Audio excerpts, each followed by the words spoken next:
My name is Monk Rowe, and we are in Buffalo, New York, filming for the Hamilton College Jazz Archive. I'm very pleased to have Mr. Al Tinney with me today. Thank you. Thank you. It's a pleasure to meet you after reading about you, and I always like to think of a nice way to start, and I think I'll use something you said in one of your interviews, and that was when you put your foot in something, something usually happens. Oh, yes, yeah. Well, after several decades, something should happen. Something should happen. Like you wait a long time for something to happen, and all of a sudden, there it is in front of you. But it's something that you have to wait for. You can't, you can't push it. That's the funny thing. It's like phone calls. Sometimes you're waiting for a phone call, and if they don't call you when you think they should, you have the urge to call them.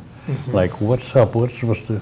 And if you wait, you say, well, okay, I'll wait a few minutes longer, and there your call comes. There you go.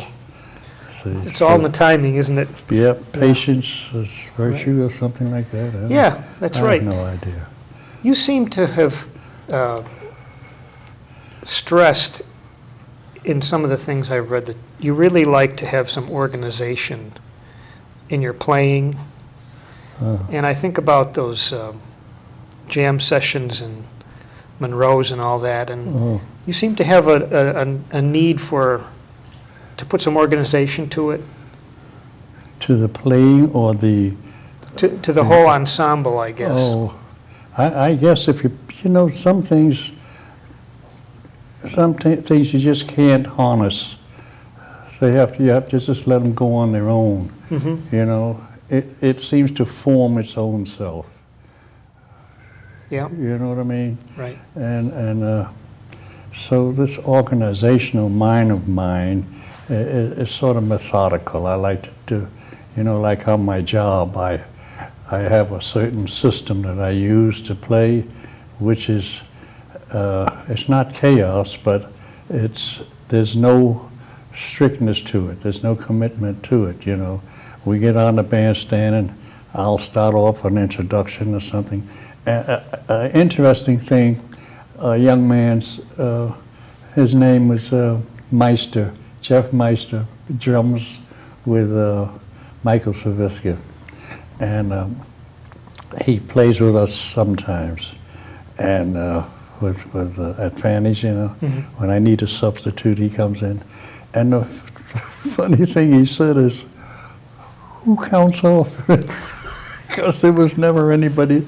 I never count off. I set a tempo by the piano, and then I'll hit doom, doom, doom, doom, doom, and come and on you're in. Yeah. Well, well, Count Basie used to do that. Yeah, didn't he? Yeah, that's right. Right. Well, maybe I'm using the tricks of the old trade or the old tricks of the trade. Maybe he stole it from you. What do you think? I don't. Wait a minute. I'm not that old. I don't think. No, not that old. But like I say, we didn't have this format when we came to Fanny's. It just developed as the years went, or as the time went by. It didn't take us long to do this because I have two exceptionally fine musicians. The drummer is Louis Marino, and the bass player Sabu Adiola, who's he's wanted all over town by the right people. Right. He's not on a wanted poster in the post office, right? He has. We all have our faults. His is being late. Oh. Like on jobs, he comes in after you expect him. I see. Not, Kind of like the phone call you were talking about. Yes.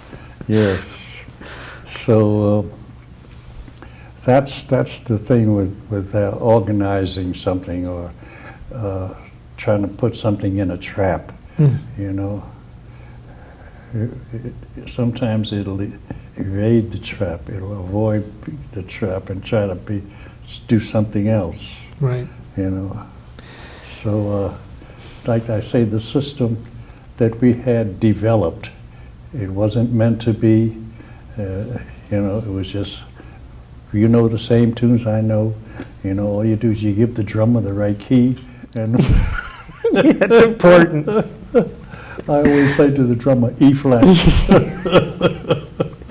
And so that's, and the bass player, who's very comfortable almost in anything, this Sabu, he's an all-around person, you know, and I just, sometimes I don't even, sometimes I'm into a tune, and the vocalist comes in, she knows when to come in, and the bass player doesn't even know what tune we're doing. I see. You know, and like I look up and I say, "Oh, I'm sorry, man, we're in E flat." While she's singing, I'll tell him this. You know? Right. So, Well, that's, you know, that's a good way to lead, I think. It keeps people Yeah. on their toes. you know, what's that saying? I don't know whether it came from India or England about he governs less. He governs best, it governs less.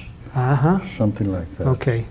So I think that's for I have several of these things in my mind, like don't answer the phone on the first ring and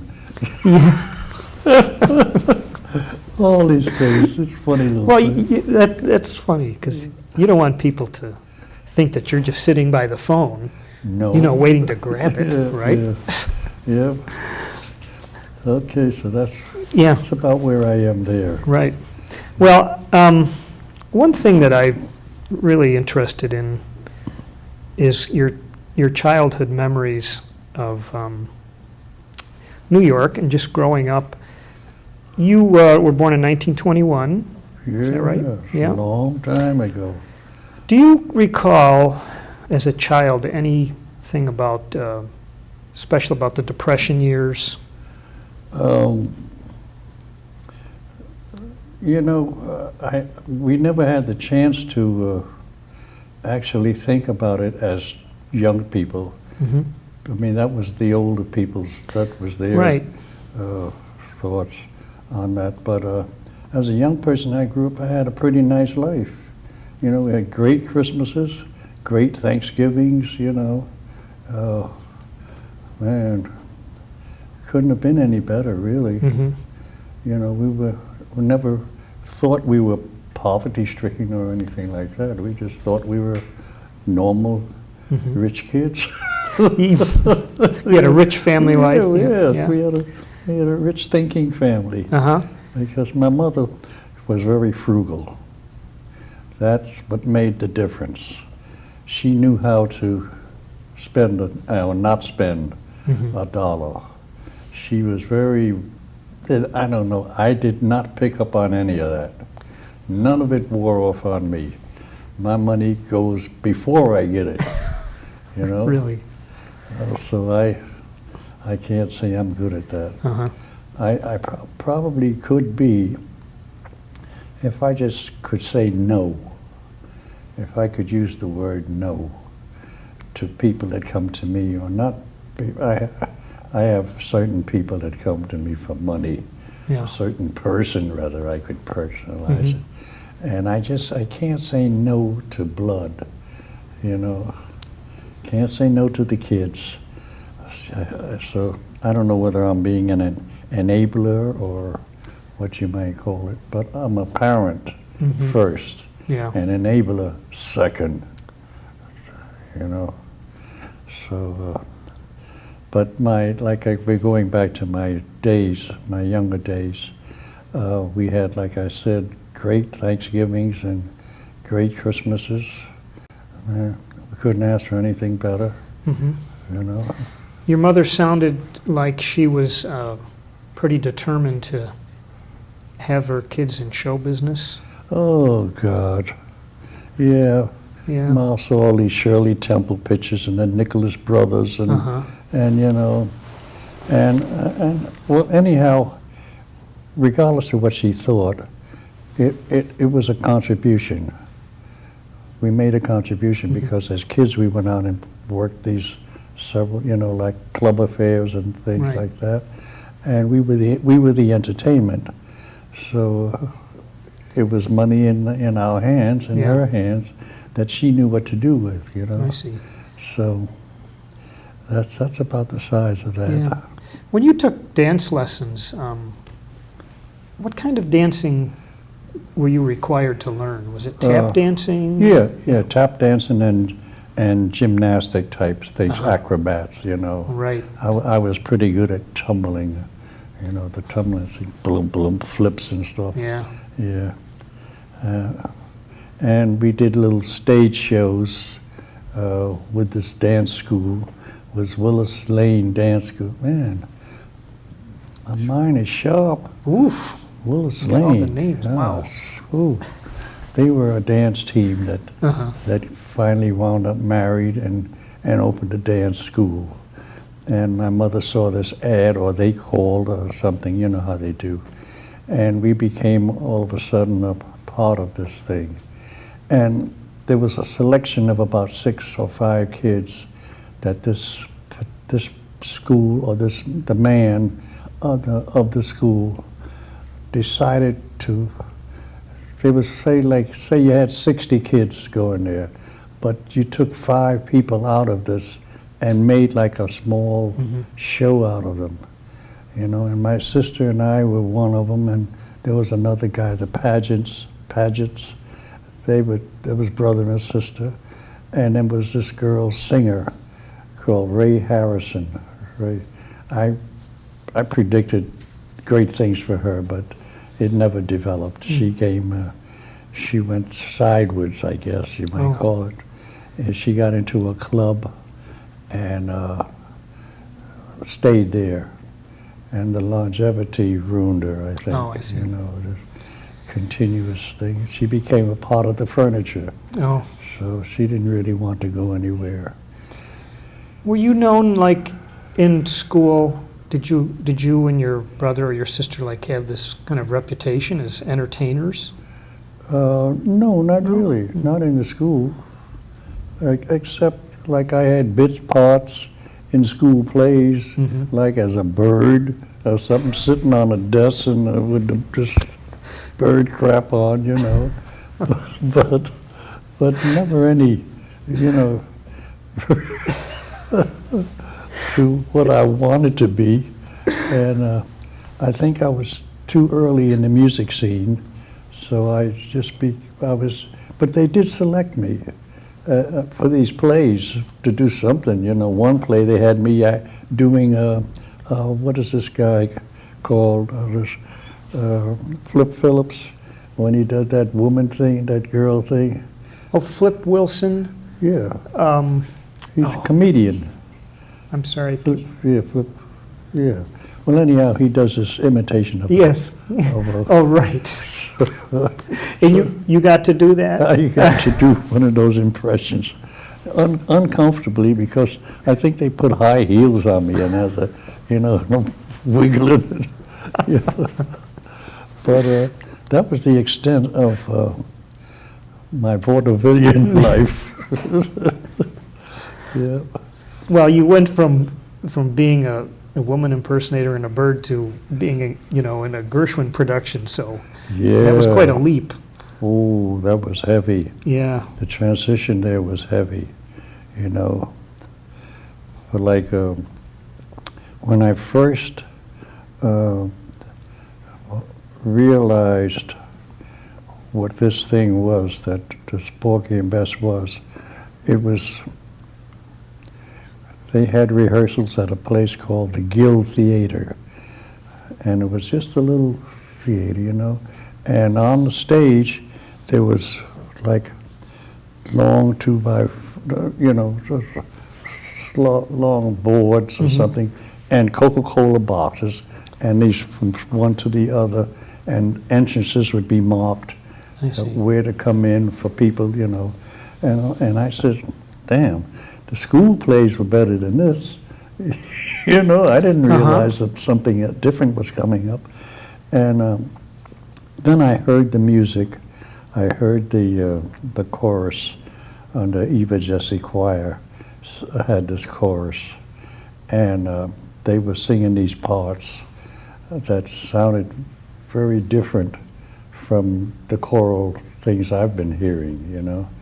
And one day I got up there, and in between like breaks and stuff, I got up and I looked at this music.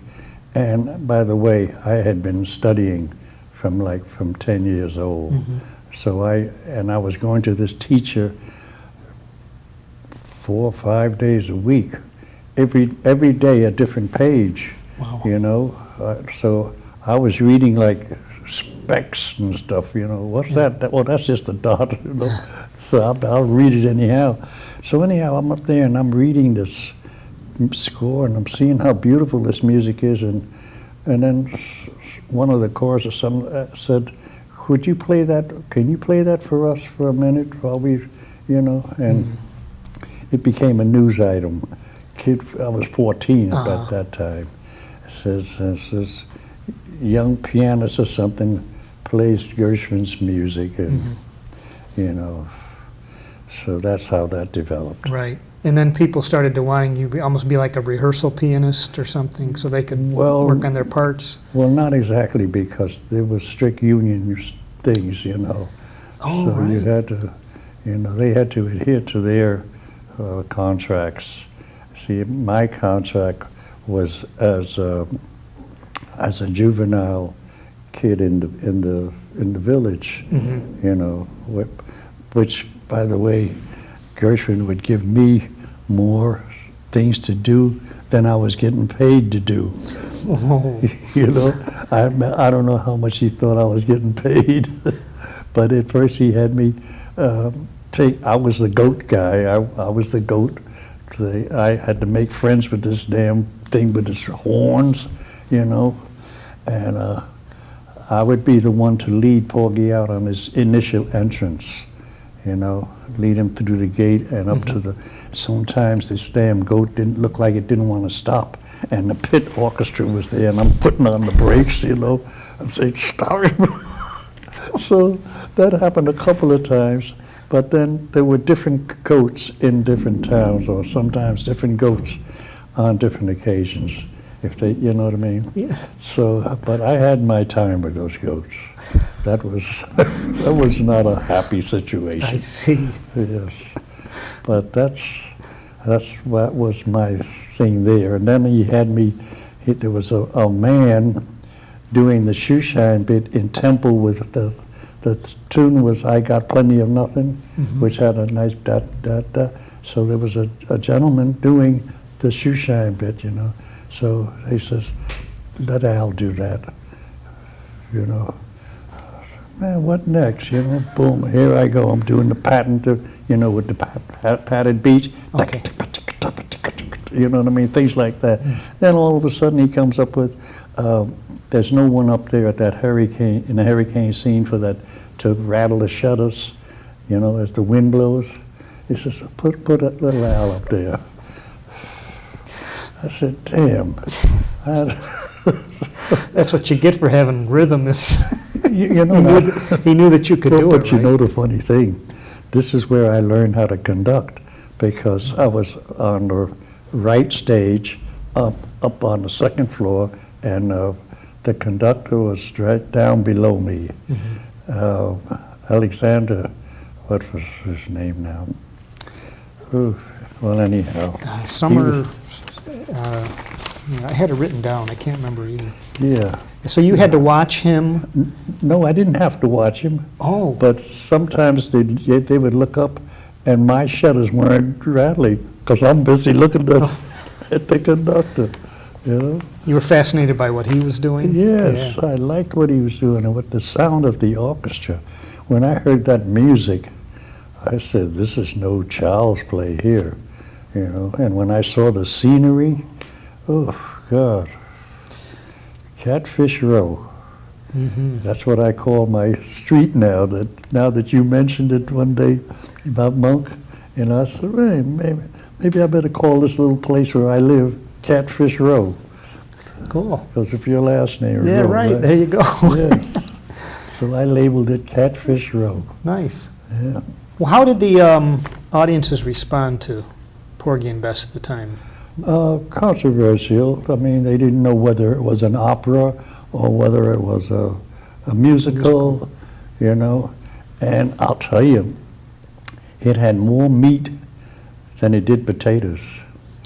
This thing went, I was only in the initial performances of it, but this thing went all over the world. I mean, I'm in school while this thing is still going on, and people were saying, we wish we had a Porgy and Bess in this town, you know, in that town, and I just had a book lately that expressed all these things that Porgy and Bess was doing diplomatically worldwide, you know? And I said, gee, Manetti, I missed all of that. Did you get in the theater where you were working, did they have integrated audiences? Yes, yes, in the theater, but I went on a, what would you call these things now that people go down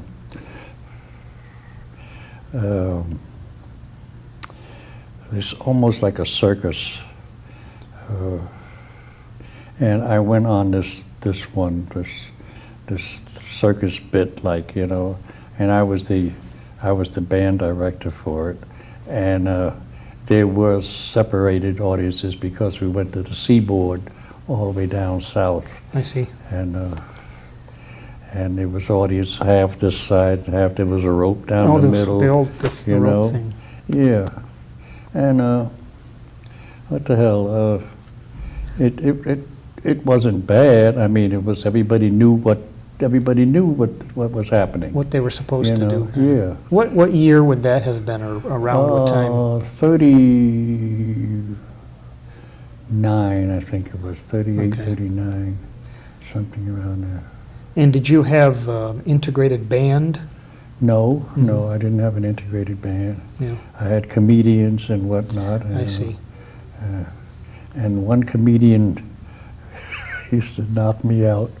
He would have this blackface stuff on, you know, and he would get in front of her and he says, "Yeah, there was me and these six other white boys standing on the corner," and I used to crack up every time he said that. I don't know why. Oh, But it was funny to me, you know. Yeah, it was funny to me. Yeah. Well, it must have been a little hard for you to function well in school, wasn't it, when you were doing these shows and things? No, because they made special privileges. They took me out of one school and put me in another school that was mainly for kids who were working in something. I don't know how it was turned around, but anyhow, I know I had certain days out of school. I think I went maybe to school one day a week or so, something like that. Oh. Yeah. Well, because there was a performance every day. Yeah. In the thing. Do you recall what you got paid? What, for Porgy and Bess? Yeah. $10, I think it was. $10 per... This is what this manager, who had all of us kids under contract, this is what all the kids got. That's all. Was it $10 per show? Or $10 per week? $10 per week. This guy he was reaping up the money. I man. see. But he had a separate contract with the management of the theater, Right. and a separate one with us, you know, showing the mothers and things how much we see. I mean, in those days, that was a bit of money. Yeah. In those days, you know, you could do something, and my brother and I was so they was Right. So there was double. $20 a Yeah, week. man. You know what I mean? And the way your mother was, she could really Oh, man. stretch that. Man, she was great with it. She was great with it. Yeah, so it wasn't hard, you know.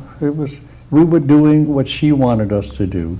She wanted us to be in show business, and we just went ahead and did it. She must have been happy. Yeah, at least at that she- point. Oh, man, Yeah. she was happy. Yeah. She was happy up until the day that I decided I didn't want to do that. I wanted to be a musician, Uh-huh. you know? And then she gave me an option or an alternative to either live with her or go live with my father, who was a musician also. Mhm. And they had separated, so I had my choice. I went with my father for a while because of the liberal attitude he had. I see. Yeah. What was it about being a musician that upset her? Because I was like my father. My father was a musician, and her and him couldn't get along, and there was this, controversial thing. Yeah. Yeah. So, she said, well, you want to be like your father, then Yeah, well, go live with him. Not in those words. Right. But Yeah. but anyhow, that's how it wound up. And they couldn't get along. Hmm. It was terrible. There was fights and whatnot, Yeah. But other than those little fights, we had a great life. We had a great life, a great family life, until the day of separation, complete. And then, Uh-huh. but other than that, it was. And you were, what, 17 or 18 that no, time? I was younger than that. Younger, oh. Yeah, they had been separated a long time before Okay. that. I was maybe 15 I see. or somewhere around there. I can't, orchestrate the exact dates. Right, and stuff. right. Yeah. And you got around the city by yourself in those times? Did you take the subway and all those kinds of Oh, things? yeah. I was city slick. City slick. Yeah, Nice city term. slick. Yeah. Yep, I knew how to get around and had my little ways. One day I decided to play hooky from school and found it to be the most boring thing I ever witnessed in my life. I hear all these kids, hey, I'm playing hooky tomorrow. Hooky. Man, this must be great, hooky. Yeah, yes, I'll play hooky. And I played hooky and I couldn't find anything to do because all the kids was in school, so there was nobody oh man, it was terrible, terrible. So as a result, I stopped playing hooky because I had no explanation as to where I was or what I did, Right. And the report came back to my mother, and where were you? What did you do? And I Wasn't worth it, right? really wasn't worth it. Mhm. Really wasn't. I'm curious, what kind of music would have been played in your house when you were growing up? Did you have record player? Yeah, my father had a band. Mm-hmm. He had about an 8 or 10 piece band, and the trombone player was a piano teacher, and that's how I got into being taught how to play. But the music was, I really don't know because we weren't home that much, Actually, as kids, we were out in the street all the time, and the only time we would actually have time to listen to music was at dinner time. We ate at 6 o'clock every night. 6 o'clock, you better be home, I see. And that's probably about the time, and then we shut it off to eat, I guess. Would it have been the radio? Yeah, Yeah. radio. Okay. Yeah, the first time I saw the radio come in the house, I'm looking behind it to see the people, these little people. I said, well, where's he coming? Where's he talking from? I was very curious. I'm looking at the behind the thing, the tubes and stuff. So that was a really exciting thing for me to hear this radio and these people talking. And my father was sort of a ham too, a ham radio operator. He liked to build sets, and he built his little keyboard and he used to get other voices on it, Mm-hmm. and it was interesting. Like the truck drivers use today, those Right, ham CBs, right. radio. Yeah. Do you recall when the term jazz became known to you? When I first started, that's what it was called. And that was kind of popular music of the time? Yeah. Yeah. And then it evolved into swing with the big bands. Right. But jazz was the first word being used, and I think it was a terminology of the brothels. Yes. Came from the brothels. Mm-hmm. So tunes like Jazz Me Baby and all that. Yeah.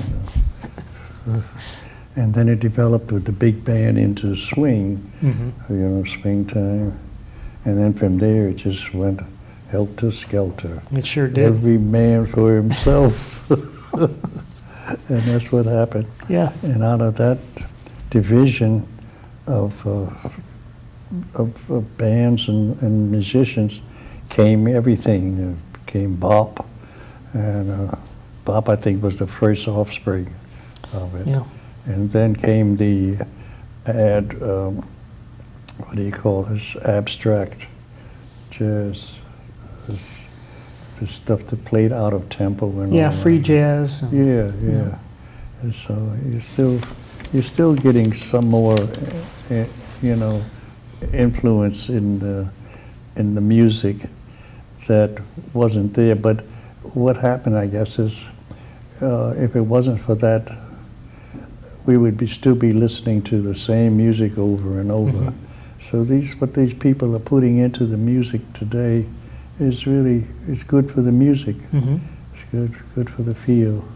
Were you able to dance did you go to see swing bands and dance at those things? Yeah, I used to go to Savoy, Savoy. but it wasn't to dance. I was there to listen to the band, Mm-hmm.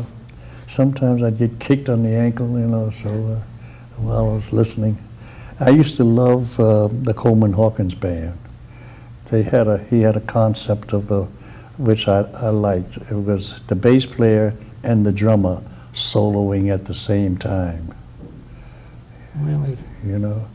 That was great because I think the bass was just playing straight fours or something, but in his own way, and the drummer was playing different beats alternate, sort of contrapuntal type thing, and so that's why I like that band. Most of the other, and Ellington, I don't care what I was doing, it stopped if the Ellington sound came on. I loved the Ellington band. Some of the things I didn't understand, but I knew they were great because of the sound. They had that sound with that baritone lead and, Yeah. oh man. What a master Yes. orchestrator. And Yes, he was.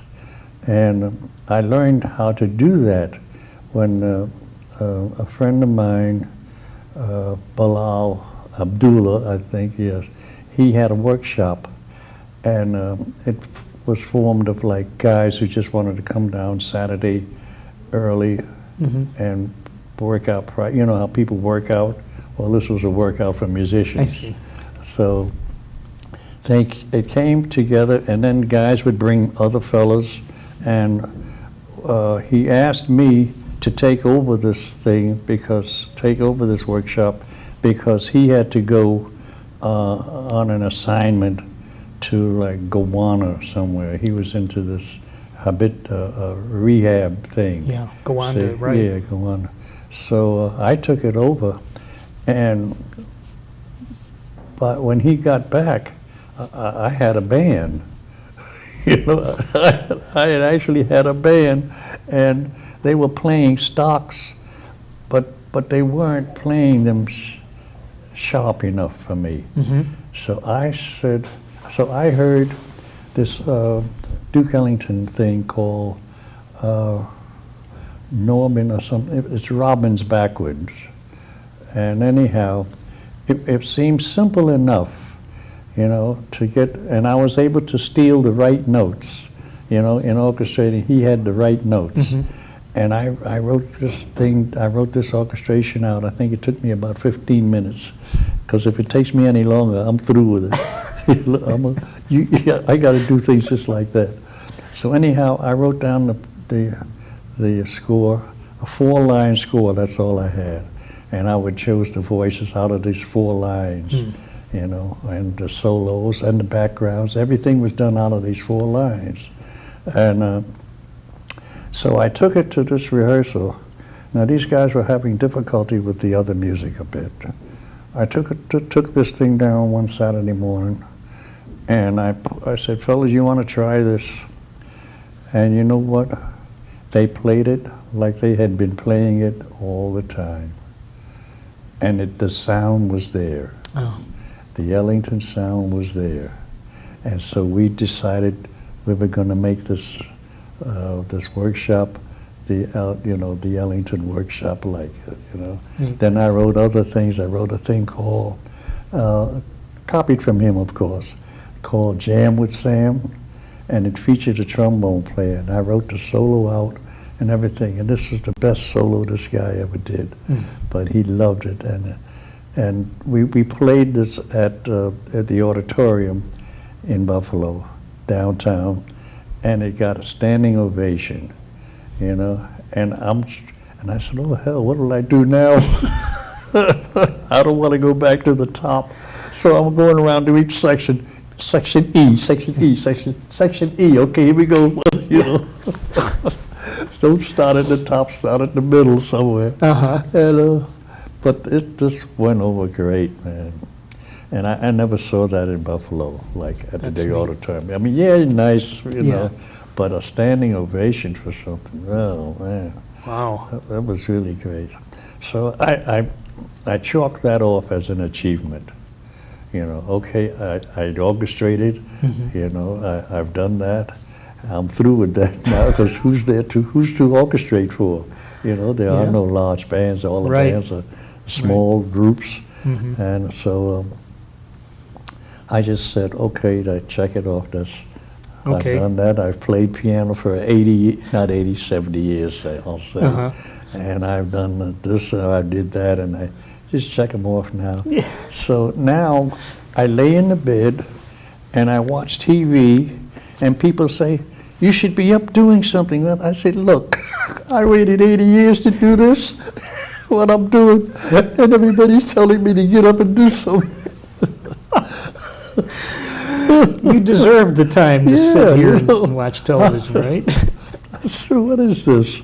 They're kicking me out of the bed. Yeah, they want to impose their own thoughts on what you should be doing, right? Yeah, you know, and I don't want to do that. I waited to do this. You know, I couldn't wait long enough. I didn't stop till I was 70, you know, and I was working at a behavioral center for young men, and I found myself on the floor a few times, you know, trying to break up fights and whatnot, and it was something for me to really get out of. I shouldn't have been in it that long, not for 70 years old, but it was an enjoyable feat, I'd say, because I was supposed to be a music instructor, you know, but different things would, you know how discipline problems and yes, you know, they used to have a saying: if it isn't sex, it's violence.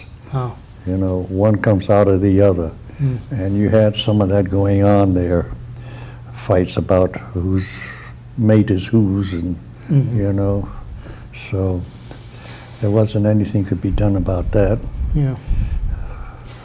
Go ahead. I'm well, sorry. when it's hard, I think, for people who talk to you about the days, the bop days, to remember that a lot of the fellas you played with and that played with you were not big names like we think of them. That's right. And, you know, we always think of those days and, wow, Charlie Parker and Benny Harrison, what a thing. It must have been an amazing thing for all those people. But at the time, everybody was just learning. Is that right? That's right. That's right. It was like the school. You know, I had the band. The boss of the club made me the musical director for the band, and he let me hire who I want. There's another workshop scene, you know. I was doing the writing there for a small combo, and I didn't quite accomplish what I wanted to writing there, you know, because there was another guy that was writing, and his writing sounded so good, you know, I couldn't match that. So I said, well, I just gave up writing, you know, until, like and that was in the 40s or something. Yeah. And I just gave it up until I wrote for the big band, and I said, oh, I can do it, you know. So, but anyhow, there was, like you say, bebop.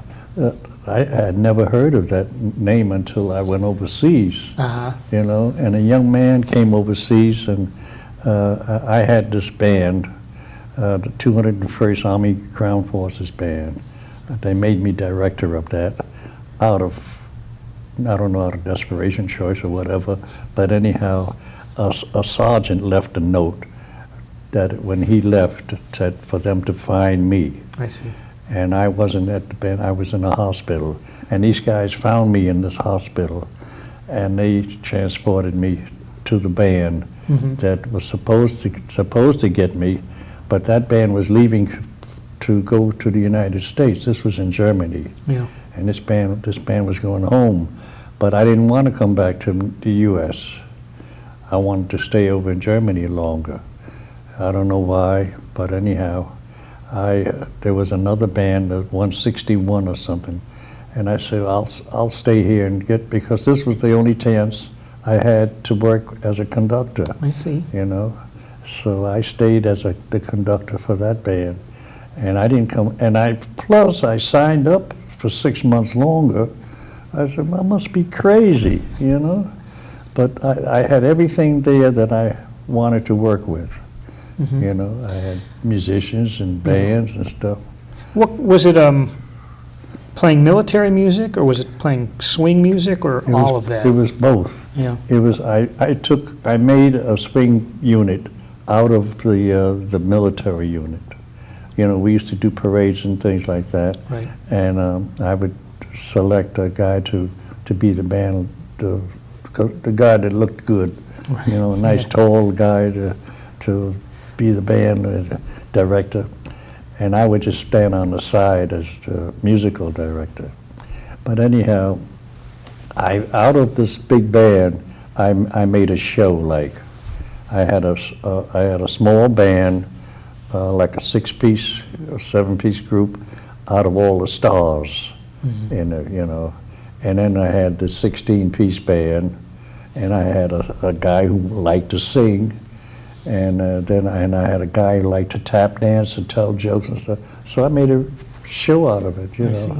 Said, hey, we're in show business. All right. Played for the Officers Club and things like that? Yeah. Well, not really. Not really officers. Other companies. I see. Other Army companies that didn't have any wanted entertainment, and we'd go and play for them. Yeah, it was nice.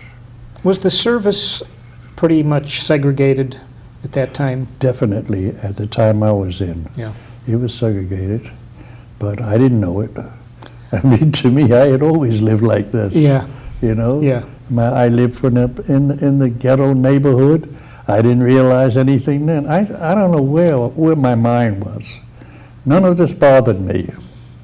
Well, when you're in it and not observing it, I think it's different. And people write about it later and maybe at the time it wasn't a big deal. It was just the way things were. You had a few spokesmen in the race that knew what was going on or wasn't happy with what was going on and wanted to change it. You know, not realizing that in some instances they were putting people in jeopardy. You see, like they were taking, actually, but when they did that, they what do you call it, saturated the black teachers and stuff out of jobs, because now anybody could come in and get those jobs, you see. Before, when you had you understand where I'm coming from? Yeah, I think I do. Yeah, they were actually black positions, you might say. Right. And these were gone, Anybody could take it, like even just a janitor. Now it was open to to anybody. I see what you mean. Yeah. So by opening things up, Yes, it was almost detrimental to some people. that's right, in some cases. Oh, Although now we have, and things, you know, it's funny that time is the essence of anything that happens. Like the phone calls. If you wait, the time will, you know, develop its own self. And that's what should have happened but didn't happen. See, pressure was being put on, and there's these marches in Selma that poor kids were trampled on, and the water thing, and yeah. you know, when all of this would have developed in a sense of time, I would say that wouldn't have been necessary. Okay. You know, a great leader, a man who led them, was killed by it, you know. And so I really don't understand why we won't wait for that phone call. That's a good way to put You it. know? Yes. You said something else that I had read kind of in that regard, and it was about people calling certain entertainers Uncle Toms. Uncle Tom? Uncle Toms, like that they were. Oh, And you had said that these were the people who paved the way yeah, for the Yeah. important people to follow them. that's right. They were the backs of what we stepped on Mhm. to get where things are today, you know? Like Stephen Fetchit, he was one of the great ones. Mhm. And most of the black comedians were really, you know, they had foresight. You know, they would make fun of situations that soon developed into a situation of reality, you I know. see. So we have them to thank a lot for whatever happened, Yeah. you know. But things, you see, and why I say that is because things have not really changed. Things have not really changed. In fact, there is development on this supremacy thing right now. The Ku Klux Klan or something. You still have things like that. They do not have obliterated any of the feelings. And they're out campaigning against the black thing, and the blacks are trying to still trying to overcome, you know. So it really hasn't changed anything. And then now you have the influx of foreign, we're all foreigners, but to put it, you know. But then you have the Asian thing that you didn't have before as much as you have now. And now you got what, to me, it seems, I don't understand how it happened. But when the Polish people were in dominance in this part of in Buffalo, you know, they weren't signs and things up in Polish. But now that the Latin people have come here, now you have signs and things in Latin. And I'm saying, why? What happened? Where's this? What transition is this? That now we have to learn two languages. Now that's another case that I see, where the Latin people who come here that know how to speak English and know how to speak Latin can mop up the jobs that require bilingual techniques.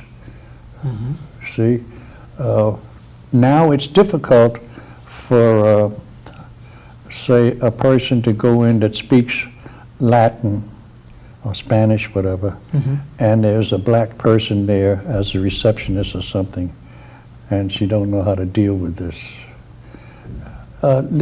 Lucy, will you come here? But I can't understand what this gentleman is saying. See, so she's not going to have that job long. Yeah. See, so you have to have a bilingual quality in order to. That's one thing about it, you know. So I stepped out of line one night. I was at a little table in Fanny's, and there's another Tinney in Buffalo called Herb Tinney, and his daughter married a Latin person, and I'm just rolling off at the mouth about the saturation, the job saturation, you know, and not realizing I'm saying some of these insulting things. Oh. I mean, they weren't really insulting; they were factual. But Right. facts sometimes are, you know, are insulting, and I didn't realize it. So I had to apologize. But when I went, this Tinney that I'm talking about works at the library downtown, and when I went downtown one day to the library where he works, I said, I'm sorry, you know, about, he says, no, you were right. He said, because a friend of mine says, you're going to have, told him that he was going to have to learn Latin in order to speak to his grandchildren. Oh. You see? Yeah. So I wasn't wrong, but I was wrong in the place where, the time and Right. place, you know. You were a little too honest for the time and place. Yeah. Yeah. But as they left, we were all shaking hands, Mhm. and you know. Yeah. Well, that's a very interesting point you make about people creating separateness Yeah. with the language and not seeming to want to assimilate into Yeah. what is here. Yes. When I went overseas, everybody could speak English as a language, as a second language. You know, you could speak to anybody over there in Germany. I was in Germany, France, you know, and everybody, oh, hello, you speak American, you know. Yeah. You had some other really interesting things I think you said, and that you were never awestruck by anyone. That's right. Yeah. Only by the clouds and the heavens. I see. That's the only thing that, like, some people say they see Art Tatum, you know. Yeah. Art Tatum, you know, he was a good piano player. He was about the best piano player around. But, you know, the funny thing is, he knew every damn piano player in the neighborhood except me. Hmm. You know what I mean? And this kind of not bothered me much, but it made me wonder, you know. And every time somebody would say, "Hey Al, did you ever meet Tatum?" And I said, "Here we go again," you know. Oh, you tell him, he'd look up, oh, hey man, how you doing? You know, and I'd shake his hand, and he never recognized me as a piano player. I guess because I never sat down behind him. I sat down before him once and played, and he sat down behind me, and I don't know whether that was, you know, that was something funny there. Maybe he felt a little threatened by you, huh? You know, I'm telling you, man, this was funny because there was a movie starlet called Isabel Jewell. I don't know whether you've heard of her or not, but she was, you know, way back in the, like, the Hopkins people and all that. But her name was Isabel Jewell, and she came down to this Monroe's uptown house with one of the stars from Billy Rose's Aquacade, you know. And I'm coming off the stand. Now, this is gonna hit you in the head, man. I'm coming off the stand, and she jumps up out of her seat and runs over and hugs me and says, "You're better than Art Tatum." I just, this lady doesn't, this lady does not know piano playing. But it made me feel good, but then, I don't know, but it didn't strike me as being a big compliment because of her competence as a, you know, as a person to acknowledge who's who, you know. Yeah. You know what I mean? I would take the compliment, though. You know? Yeah, well, I had to take it like that, you know, and especially with the big hug and stuff, you know. Right. And she was a wonderful woman. But anyhow, that's another thing that kind of bothered me, Yeah.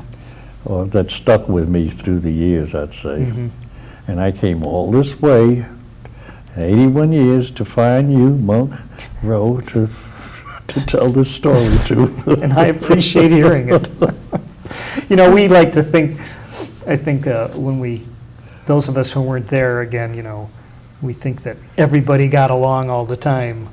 All the Yeah. musicians liked each other and all those kinds of things. And the musicians are just human beings too, right? I would hope so. Yeah. Yeah. There's only one thing, there is a difference.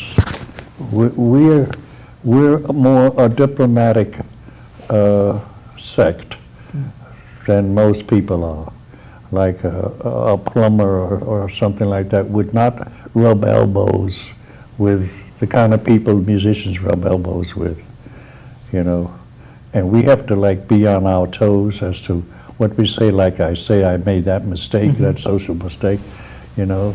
And other people wouldn't even regard that as, yeah, what the hell, you know. Right. But with us, we have to, this can be, that could have been told to my boss, you know, hey, your piano player doesn't like Latin people, you know.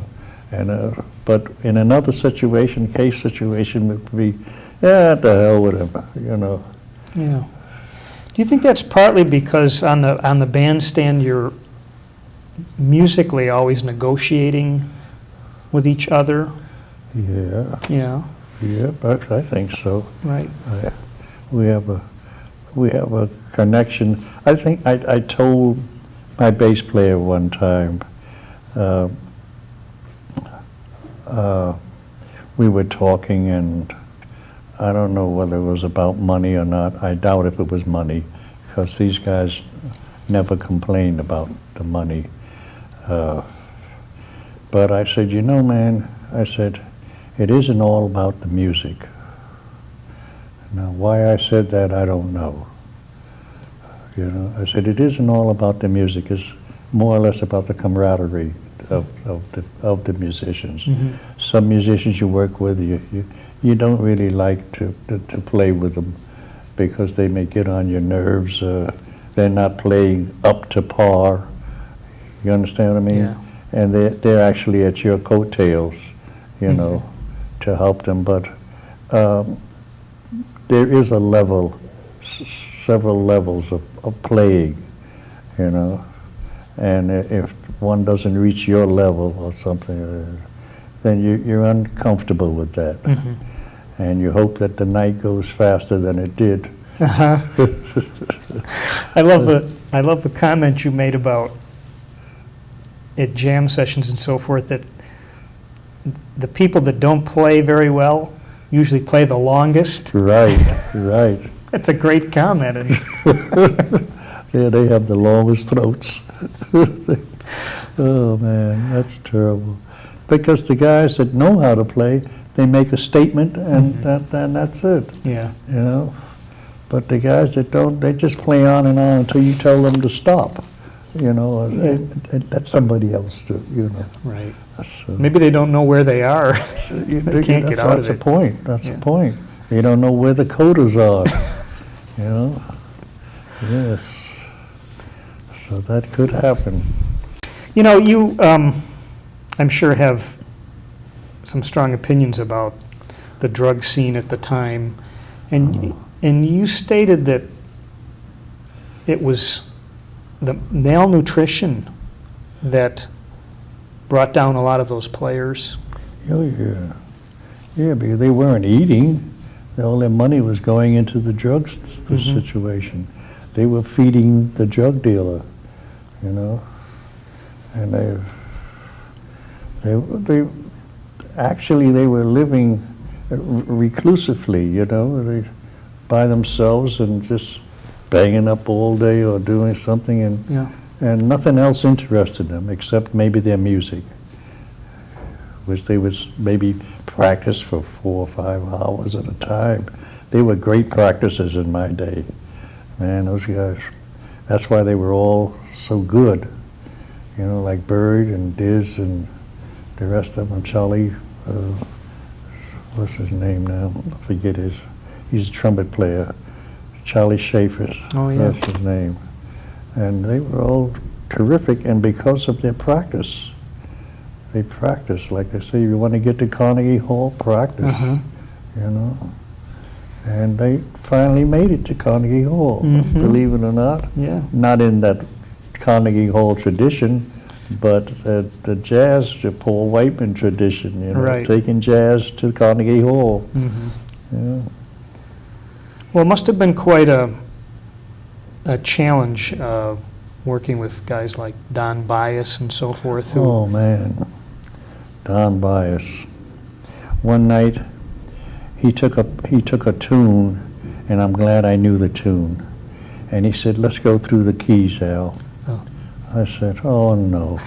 He said, "Come on, man, you can." I said, "Oh man, I don't even know it in this key." You know? But we went through all of the keys, Oh, my. and I was just saying, I got this. This is where I got all my schooling from these guys, you know, him and another trumpet player. I forget his name now, but these guys were all my teachers.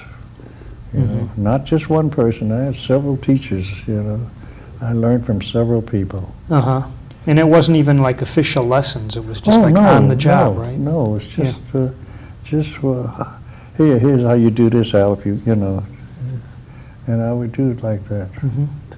Because like I used to love Teddy Wilson, and I used to actually start playing similar to him, and then him and I became very good friends, and I would go up to his house to get the data for an orchestration that I was going to do for him, and his small group down at what is it called? Was it down Cass? Well, anyhow, and he was in the bathroom shaving or something, and I was playing the piano, and he sticks his head out and he says, "Oh, you've been listening to Tatum, eh?" You know. Well, I said, "Oh no, I'm still a Wilson," because I had been listening to Tatum, and That's very and interesting. there was a lot of scalar work and stuff, you know, and transpositions and transitions and stuff. But after a while, I found him not so interesting as I thought he was. Teddy Wilson? No, Or Tatum? Tatum. Okay. Because of the similarities, and how much further can you get out? You know, Yeah. how much can you get out of that? Do you think some of it was for show?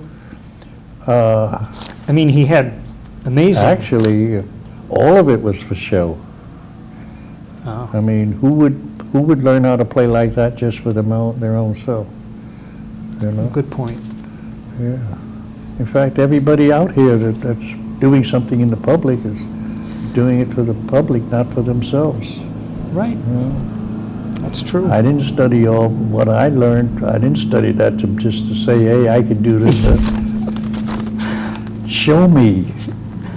That's what they want. Show me. Well said. Yes. We haven't talked much about what society music was at the time. You got kind of disillusioned with the narcotic scene and so forth, and did you consciously say, I'm going to get out of this? Yeah, Yeah.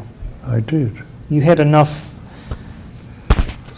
self-preservation kind of? Yeah, well, I'd had enough jazz.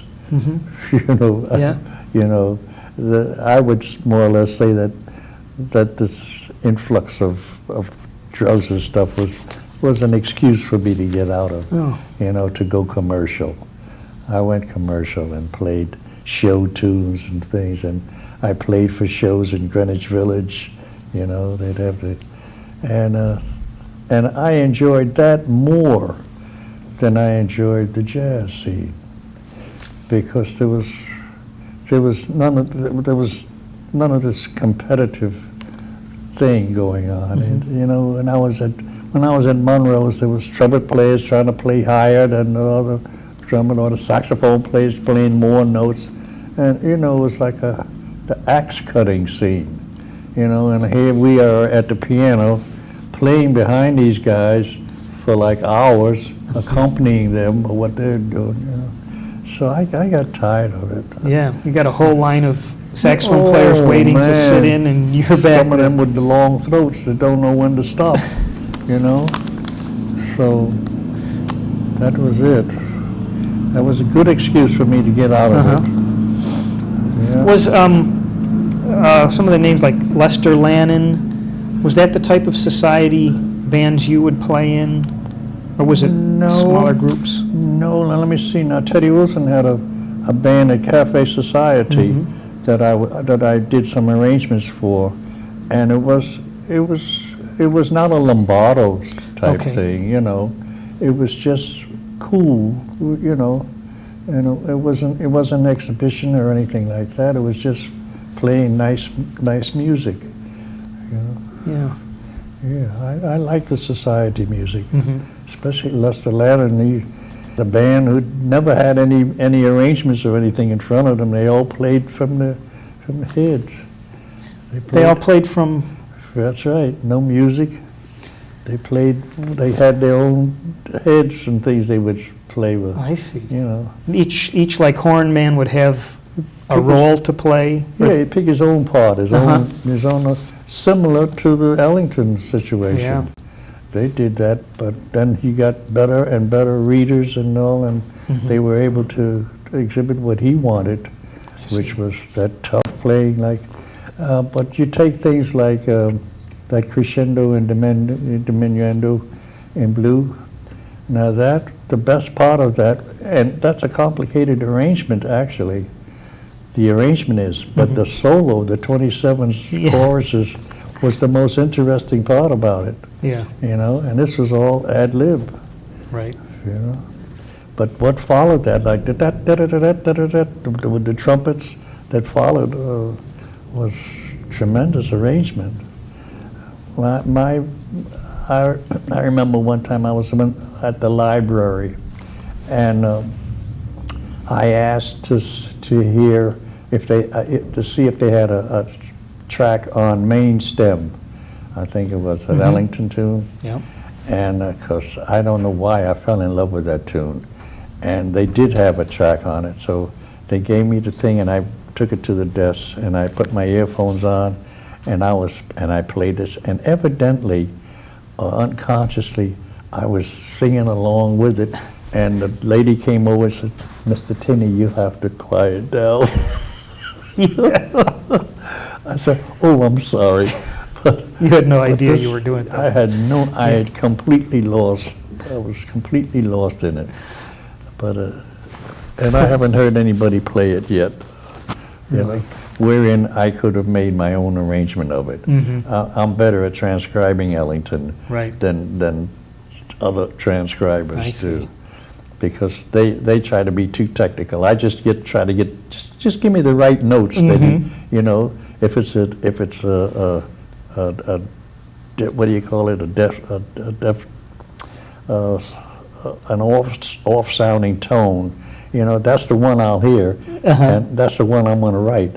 The dissonant one. Yeah, the dissonant one. Yeah. That's the one I'm going to write down, because the thirds and the sixths and the sevenths and all, they'll be heard within the chord, but this one note here will make the difference. Yeah. So that's what I learned how to transcribe from him.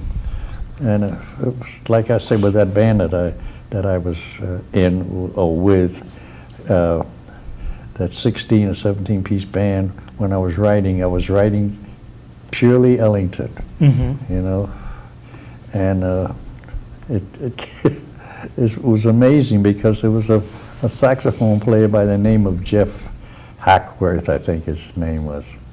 And we did a little concert that was, or competition, might say, between bands.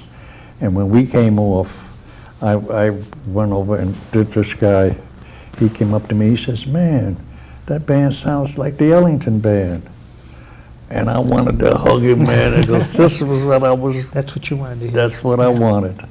But when he said it, and this was another person's opinion besides mine. Yeah, right. You know, but I loved it, man. What's your view on the teaching of jazz? How much can you teach? I don't think you can teach. The reason why I said that is because I wasn't taught. That's the only reason I can make that statement. I did a lot of listening. I got some books and stuff that had little riffs and things in it, you know, but mostly listening. It was a science of sound, actually, and some people can get, you know, you have to be endowed, I believe, a bit, you know, because there's some people who got it and some people who don't have it. There are some people who've been playing for years and they still sound like crap, you know? Yeah. And there's some people who play today and tomorrow they sound much better, and you know, so Right. yeah, so I think it's more or less what you're endowed with. Yeah. You I know. think you're right, and you know, there's lots of methods out now that Oh you know man. they're titled "Anyone Can Improvise." Yeah, that's right. I'm not sure it's right. true. No, but improvising is an old thing, though. Yeah. You know, like that's what they were doing in I believe that there was similarities between the saloons and the salons. You know, Good statement. you know, Yeah. because I can imagine Beethoven and those guys getting together in a saloon or a salon, whatever you want to call it, Yeah. and saying, "Man, listen to this. I found out this, you know, this diminished chord fits with this, you know, with this seventh chord, you know," and this is what I can imagine that they lived, the life they lived. They can't have been isolated, Yeah. you know. And those guys those classical composers like to break rules too, didn't they? Oh, definitely. I found a few and I corrected them. Is that right? I did. I corrected a Beethoven thing, the sonata, Yeah. the Moonlight Sonata. I said, why did he do that? He could have did this. He could have went within the rules, you know. And Gershwin, I did the same thing with. I say, he's doing contrary motion because of a rule when he doesn't have to. He can do similar motion, you know. Yeah. That thing, down, down, down, down, down, down, down. You know, he's doing boom, boom, boom, boom, boom, when he could have done boom, boom, boom, boom. You know, So why did he do that? rules. He went by the rules. Contrary motion. One hand going Right. this way, one hand going the other way. Okay. I guess, and which is one thing that he wrote by, strictly by the rules, and he came out beautiful. Mm-hmm. I don't see how it was his mind, Yeah. you know. Yeah, you credit him with a lot of Oh, harmonic stuff too that Oh man, people picked up later. He was the first one I heard. Well, in my kind of music, playing in quartal harmony, fourths, harmony in fourths, and the clusters that he used to do. You know, he had an introduction. The introduction to the overture, you might say, to Porgy and Bess was like strictly pentatonic. You know, and then he went into sevenths in a cluster with the strings. Then cymbal, bing, da da da da da da da. I mean, it was, and this was all by the rules. He sure knew how to use the rules, didn't he? Yes, that's the whole thing, knowing how to use something. Yeah. You know, it's like we have laws and civil rights laws and whatnot. Now, they're making all these changes in laws when the law by itself would have stood up. You know, if we say, well, we can't have candy today, and somebody wants to have candy today, well, they're trying to be outside the law, and there's going to, well, can't you make a a difference between, you know, today and tomorrow? Can you say, well, okay, in your case, we'll make a, in your case. That's where the changes of the law comes. And well, in your case, we'll change the rule. See, and they put an additive or something like I that, see. which will not change the rule, but changes the way the rule is used. So that's what I say about that. Yeah. You've had quite an amazing life. If you think about your life, what's the most important thing for you? That's a heck of a question, isn't it? But I'm wondering if you have a... Yeah, that is quite a question. What's important to me? Yeah. That's funny you said that. A good woman to most men. A good woman. I just heard something recently. The guy said, if you have a good woman, you have a good life. If you have a bad woman or a woman that ain't up to par, you'll become a great philosopher. Because you start making things out of situations. I see. Yeah. So I believe that's all I'm looking for. Uh-huh. You know, when I find that, I'll be all right. All right. You have grandchildren now? Yeah. Yeah. Yes. Yeah, I had 2 daughters, and they had, one of my daughters had 2 daughters, just like I did, you know. And my other daughter had a son. She spoiled the transition of I see. She went from girls to boys. Now, my first wife, well, my only wife, and I said, if you bring a boy in here, you and the boy goes out, you know. Now, I wasn't thinking, this wasn't forethought or you know, anything, but I'm realizing what those poor boys have to go through. Yeah.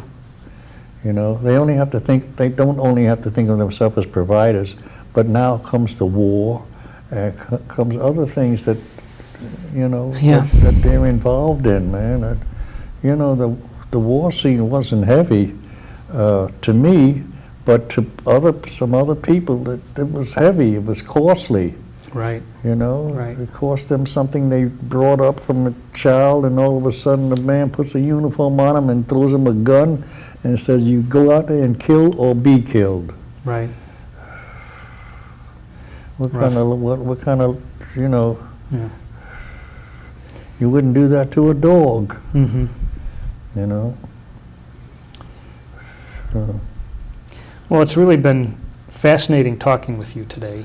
Thank you. You know, we Thank might you. have to Same. we might have to do another part here sometime because you've got so much to say. Okay. And Well, this is the end of it, like? well, we're running out of Okay, tape, so and I'm running out too. So, yeah. Okay. So everything turned out all right. Right. Turned out beautiful. I enjoyed this. Well, thank you for your time. I really didn't know appreciate whether you were looking for something educational, which I'm not really a clinical person. it. Okay. So I'm glad you asked me about my life. And you did ask me about children, grandchildren. No one else does this. Well, those are important things. You know? They are. Yeah. They are. It's not just the music, as you said. Right. Okay. It's not only the music. And a wonderful flame.